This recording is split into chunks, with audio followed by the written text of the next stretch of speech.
और जब मैं डेमोक्रेसी की बात करता हूं तो जुडिशियरी सिस्टम तक आता है।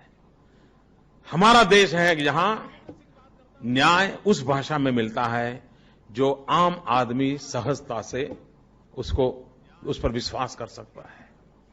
चाइना में न्याय चाइनीज लैंग्वेज में मिलता है और उस ड्राइंग का हर कोई अलग अर्थ निकाल सकता है, वो ऐसी लैंग्वेज है।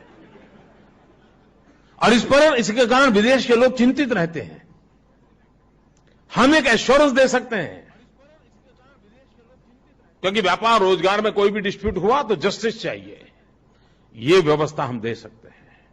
अगर इन चीजों को हमने बल दिया तो बहुत बड़ा लाभ होता है। और एक बात है जिसमें हम लोगों की कमी है, वो कमी क्या है? देखिए, आज चीन ने बल दिया है स्किल डेवलपमेंट।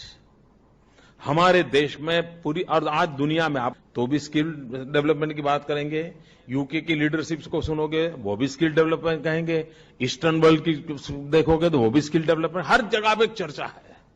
और ये बात सही है मित्रों, हिंदुस्तान अगर इतना नौजवान है तो सर्टिफिकेट से काम नहीं चलेगा।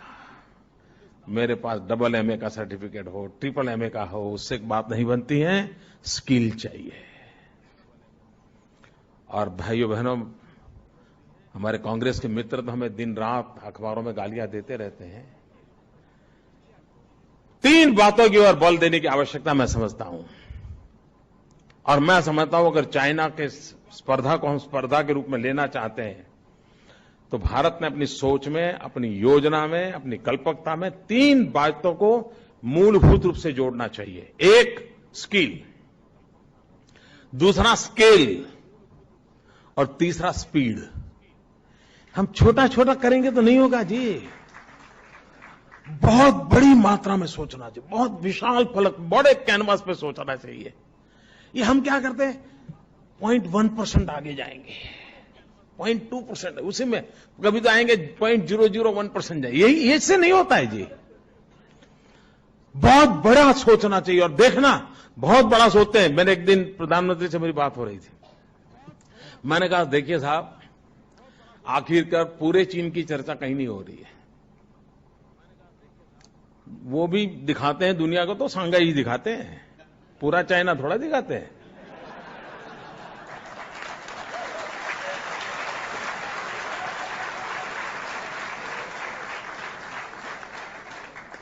तो हमने कहा हमें भी एक व्यूहात्मक रीते पूरे विश्व के सामने अपनी ताकत दिखाने के लिए कुछ चीजें करनी चाहिए।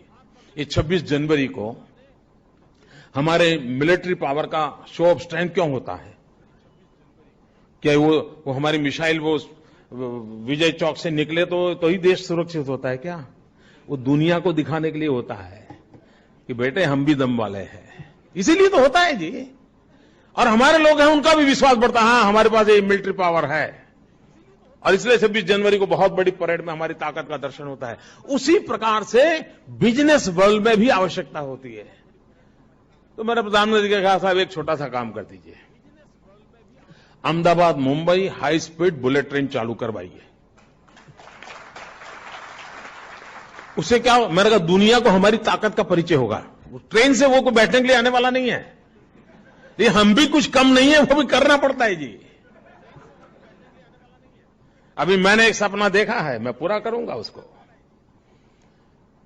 मैं एक स्टैच्यू ऑफ यूनिटी बनाना चाहता हूं।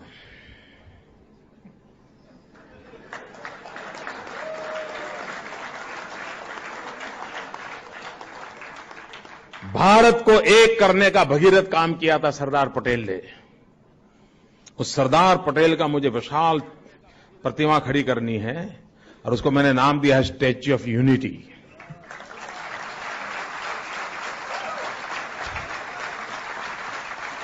और ये स्टैच्यू ऑफ यूनिटी की क्या कल्पना है मेरी?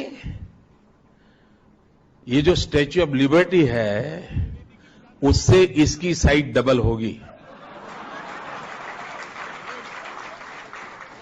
मित्रों, ये दुनिया की सबसे बड़ी ऊंची प्रतिमा होगी, 182 मीटर्स।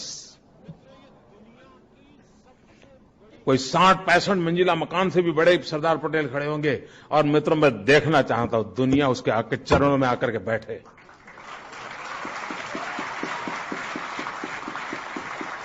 ये मिजाज चाहिए। हाँ होता है, करते हैं, आता है।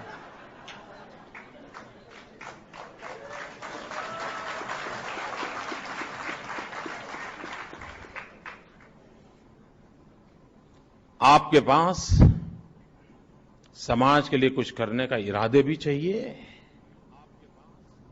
और कठोर परिश्रम करना पड़ता है, साहस चाहिए, निर्णय करने का साहस चाहिए, तो आप स्थितियां बदल सकते हैं जी।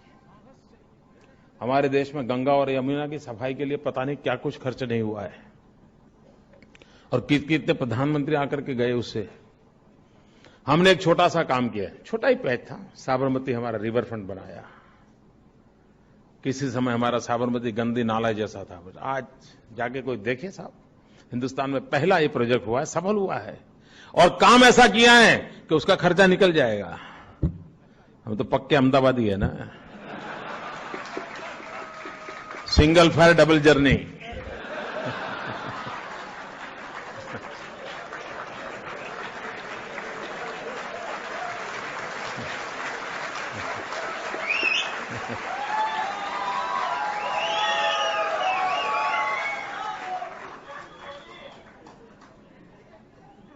मित्रों, कहने का तात्पर्य यह है कि अगर हम सचमुच में इन 3 बातों की ओर आग्रह से सोचना चाहिए। और जब मैं डेमोक्रेसी की बात करता हूं तो जुडिशरी सिस्टम तक आता है।